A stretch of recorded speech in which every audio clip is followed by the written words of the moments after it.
Bom dia, meus alunos, tudo bem? Vamos aqui continuar nossa aula de História para a turma do sexto ano, né? Dando continuidade ao assunto sobre a Macedônia, que o professor Jefferson Sena já iniciou com vocês, né? Estamos juntos, sexto ano A, B e C, para essa aula de hoje. Vamos iniciar, né? Com o nosso conteúdo, justamente falando, dando continuidade a um grande personagem da história, que foi o Alexandre, também chamado de Alexandre o Grande, né? O professor começou o assunto na semana passada, né? Justamente falando de quem? Quem foi, onde era a Macedônia, que território era esse? Pertencia ao território grego, mas não eram aceitos pelos gregos, né? Falou do Filipe, do rei Filipe II, como foi que ele chegou ao poder. Falou do início do governo do Alexandre, né? Também chamado de Alexandre o Grande. E aqui nós temos algumas informações para relembrar vocês quem foi esse personagem e o trabalho dele, que continua depois que o pai vem a falecer e ele se torna rei. Algumas informações importantes para vocês, né? O Filipe II, o rei da Macedônia, ele se preocupava com a conduta do seu filho Alexandre. Então, o Alexandre teve um tutor, né, que para aquela época era uma pessoa responsável por sua educação. E nada mais, nada menos foi o Aristóteles, um dos filósofos mais requisitados, mais eficientes da filosofia grega, e que se preocupou de educar, se dedicou um tempo para educar o Alexandre. E dentro dessa educação, o Alexandre ele aprendia não só a filosofia, mas também como a retórica, a medicina, a geografia e a arte. Então ali existia um conjunto de disciplinas onde o estudante, o tutor, né, no caso o professor, se encarregava de ensinar ao Alexandre.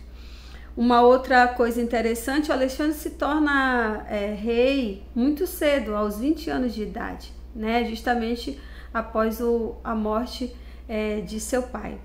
Durante o período que ele foi rei, nós temos aí a ideia de um homem que ao mesmo tempo se dedicava aos estudos, mas que era um fabuloso militar, né? Um general que teve como seu parceiro um cavalo, que ele aparece representado aí na imagem que eu coloquei para vocês. Esse cavalo ficou durante muitos anos com o Alexandre, ele era seu parceiro, fiel parceiro nas guerras. O cavalo era uma representação de um animal que para o cavaleiro, para o guerreiro, era essencial, era um amigo, né? E o Alexandre ganhou em muitos momentos batalhas justamente com a técnica de guerra do seu exército, né? O professor Jefferson até falou para vocês sobre as falanges, que era uma técnica, né, de avançar dos soldados a partir de estratégias de um numeroso número de soldados, onde os soldados se agrupavam de uma maneira estratégica com o uso de lanças, escudos, formando ali uma carapaça para se protegerem de flechas e outros tipos de armas, e no momento exato aquela armação com o número de soldados se desfazia para começar o confronto corpo a corpo, homem a homem, né? O Alexandre ele também usava de outras estratégias no sentido de se vingar daqueles que ele consideravam os seus traidores, né? No sentido daqueles que trairiam a sua família, trairiam ele ou o pai para conseguir, né, o que queriam. Então Alexandre tem aí algumas informações justamente para ressaltar as características desse nosso personagem, justamente falando sobre a sua educação na base do estudo como professor Aristóteles, o estudo da filosofia, da matemática, da retórica, da geografia, o comportamento do Alexandre em alguns momentos a partir das ações que ele tinha como militar, como diplomata, como alguém que muitas das vezes usava a força, o poder para conseguir o que queria, né? Dando continuidade, lá na página 21 do livro de vocês, ele vai falar sobre as estratégias políticas e econômicas que o Alexandre utiliza para conseguir conquistar um grande território e manter aquele território sobre a sua unidade, ou seja, sobre o seu poderio. Aqui nós temos algumas características, né, que estão dentro do livro, mas que também a gente ressalta aqui. Manter a paz entre os povos dominados. Então, muitas das vezes, a diplomacia, a negociação, a conversa fazia parte da estratégia. Não havia derramamento de sangue.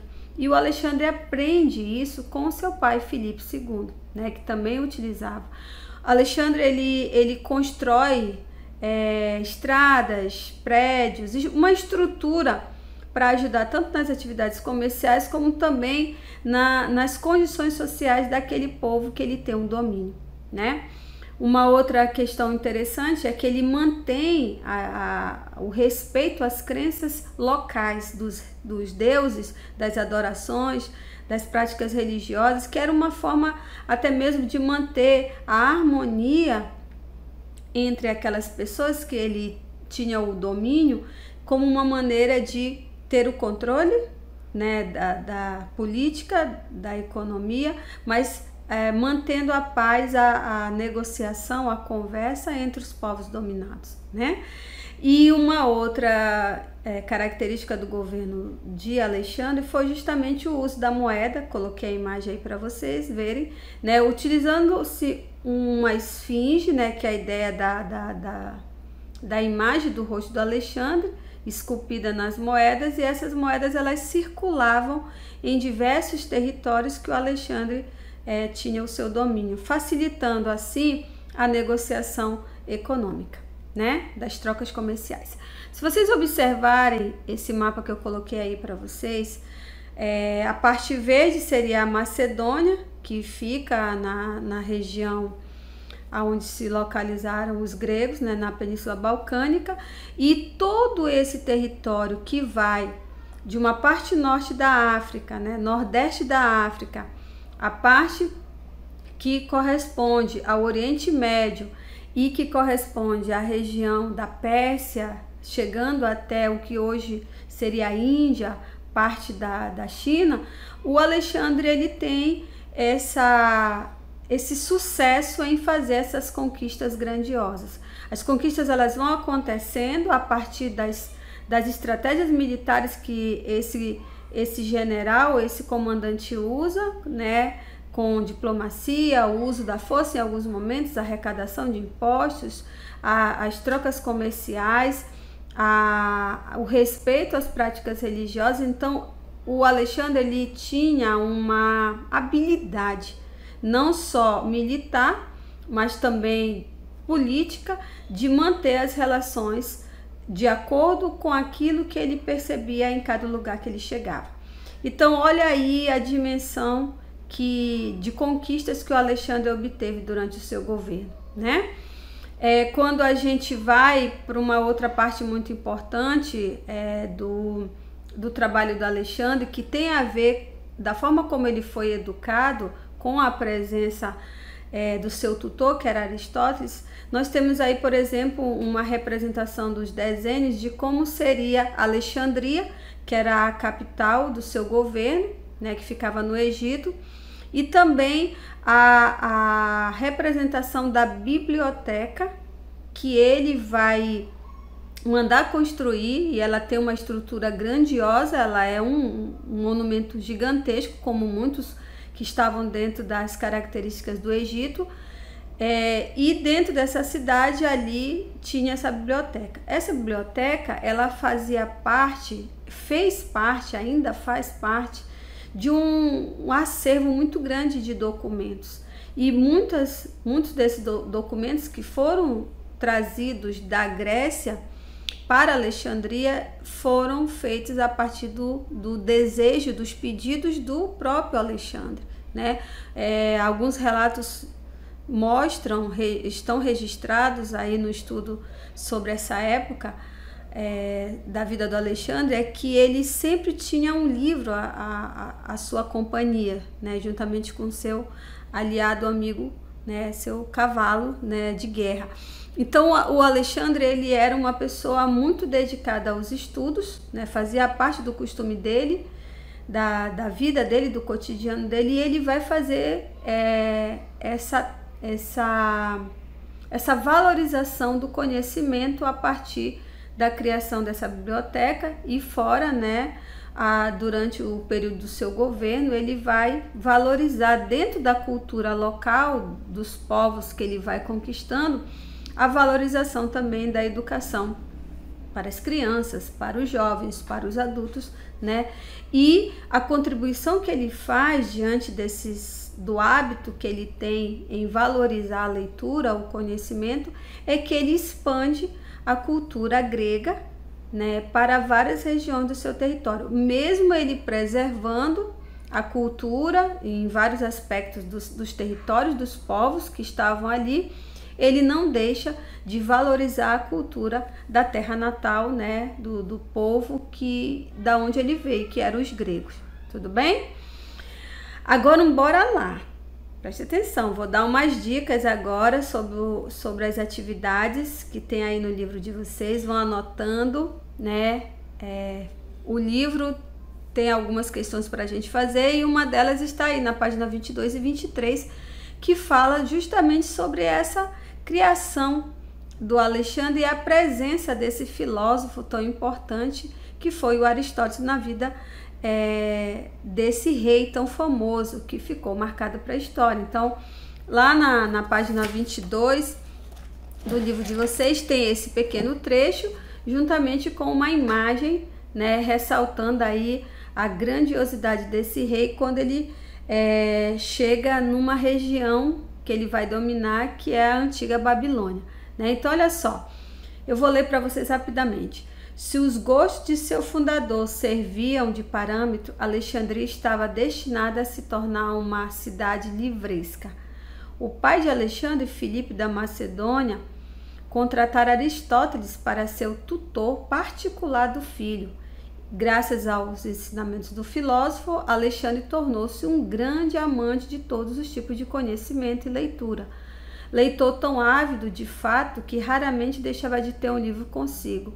Certa ocasião, viajando pela Ásia e estando desprovido de outros livros, mandou que um de seus comandantes lhe enviasse vários. Foi devidamente atendido, recebendo a história de Filisto, várias peças de Eurípides, Sófocles, Ésquilo e poemas como de Téstiles e Xilofeno. Então, o Alexandre, pelo gosto que ele tinha do conhecimento, ele entra em contato com várias áreas de estudos e estudiosos da Grécia Antiga, filósofos, pessoas que retratavam poesias, escreviam, escritores, pensadores, políticos. Então, ele entra aí como uma pessoa que valorizava várias áreas de conhecimento, ele não era restrito, né? Então, para ele, tudo era necessário e ele poderia aproveitar. E aí vocês têm algumas perguntas baseadas nesse trecho da página 22 e também uma imagem que está logo abaixo. E vocês, observando as questões e aquilo que a gente está conversando aqui, vocês vão montando a resposta no caderno e vão tirando as dúvidas sobre aquilo que vocês possam ter de dificuldade, pedindo ajuda para mim ou para o professor Jefferson, né? Os alunos do sexto ano A e B para mim, os alunos do sexto ano C para o professor Jefferson, justamente sobre essas interpretações de textos à base do estudo, né, da história do Alexandre o Grande.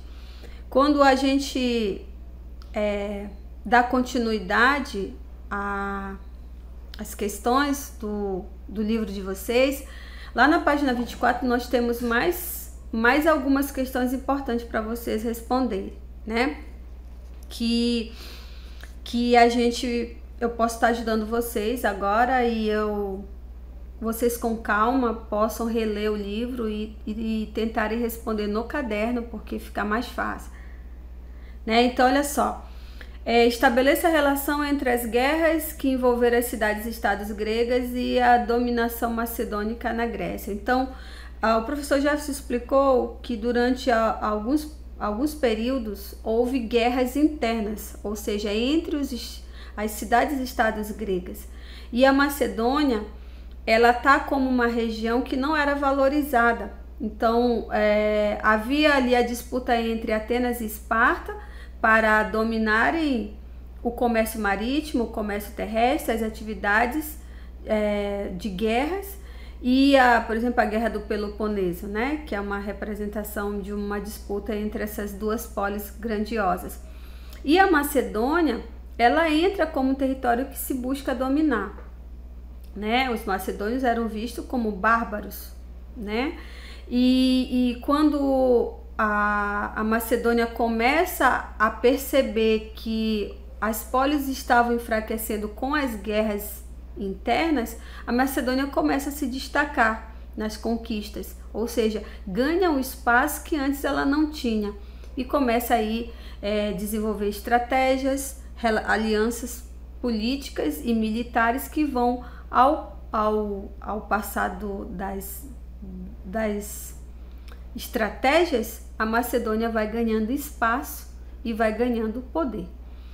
Quando a gente estuda sobre as características culturais da Macedônia, a Macedônia não estava tão distante das características dos outros gregos, mesmo ela sendo uma região que estava mais ao norte da Península Balcânica e não estava ali nas relações tão íntimas das atividades, né, econômicas ou políticas, como acontecia com outras cidades gregas como Tebas, a cidade de Atenas, a cidade de Esparta, a cidade de Corinto, mas as características culturais da Macedônia estavam nos modelos muito parecidos com as outras polis. Eles eram politeístas, praticavam a adoração aos deuses, faziam os cultos públicos, os cultos particulares, a construção de templos, a importância da educação para a guerra, mas também o estudo filosófico, matemático, né, para a parte que cabia à política, à organização das leis. Na terceira questão, o professor Jefferson já explicou sobre isso para vocês. A Macedônia, ela era vista como um território subdesenvolvido, a gente pode usar esse termo, ou no sentido de que eles eram atrasados, incivilizados. Então, a ideia de que os macedônios eram bárbaros, um termo muito usado entre os gregos, se referindo a quem era estranho.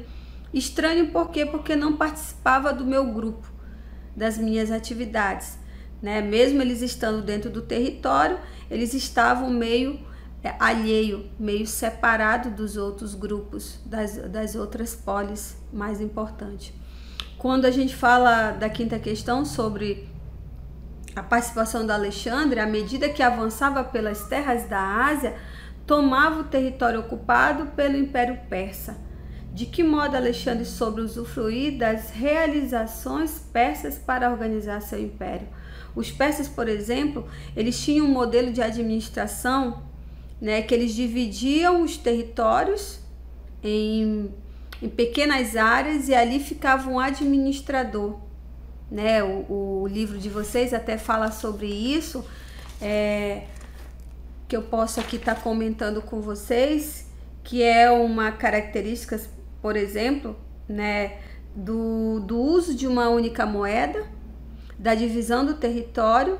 Eles dividiam parte dos territórios e colocavam uma pessoa para administrar a partir das ordens do rei, a arrecadação de impostos, o uso de uma única moeda, que já era algo de costume entre os persas. Então, essa questão número 5, ela é justamente uma das estratégias que o Alexandre usava. Quando ele chegava no território e conseguia ali fazer o seu domínio, ele observava como era a organização daquela área, a política, as crenças, as atividades econômicas. Então, o que ele observava e percebia que era possível dar certo, continuar, assim ele permanecia, ele não mexia.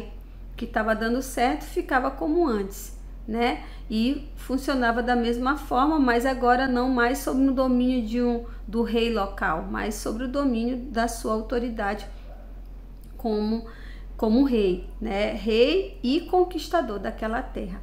Então, o conteúdo que a gente trabalhou nas 2 aulas falando sobre a Macedônia, ela é um conteúdo relacionado ao assunto sobre a Grécia. Então, a gente colocou a Macedônia separado de Atenas e Esparta, que a gente já tinha visto anteriormente, mas está dentro dos laços.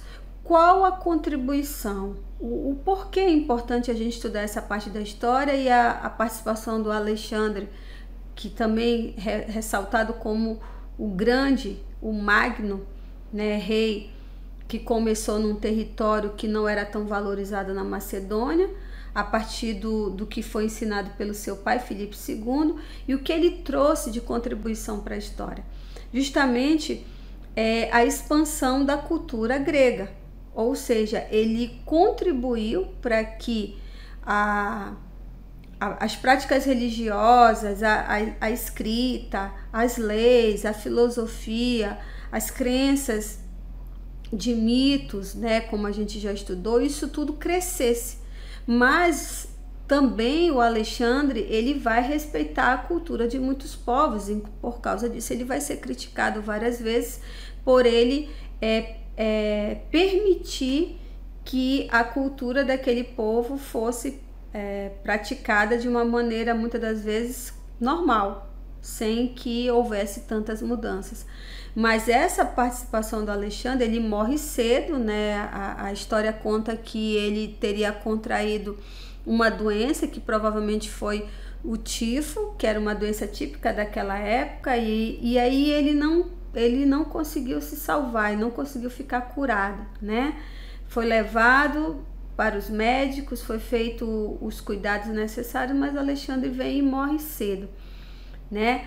Porém, após a morte dele, os generais que estavam ali ao seu comando, sem o seu grande rei, começam a disputar os territórios, e o vasto, né, domínio do Alexandre começa a ser desmontado por essa falta de união, né? Então, o assunto que a gente trabalhou foi esse, sobre a Macedônia, e a gente tá aqui justamente para tirar as dúvidas de vocês pelo WhatsApp, ligando, né, mandando uma mensagem pra gente, e a gente está abraçando essa causa justamente para trazer essa interação mais com vocês. Eu espero que vocês tenham contribuído, que eu possa ter contribuído, né, junto com o professor Jefferson, para o conhecimento, para a amplitude desse estudo tão importante da história. Tá bom, meus queridos? A gente já está terminando a nossa aula. Eu desejo a todos uma boa semana de estudos, né? Também o descanso que é necessário. E a gente se encontra até a próxima aula, tá bom? Tchau, tchau para vocês. Até logo.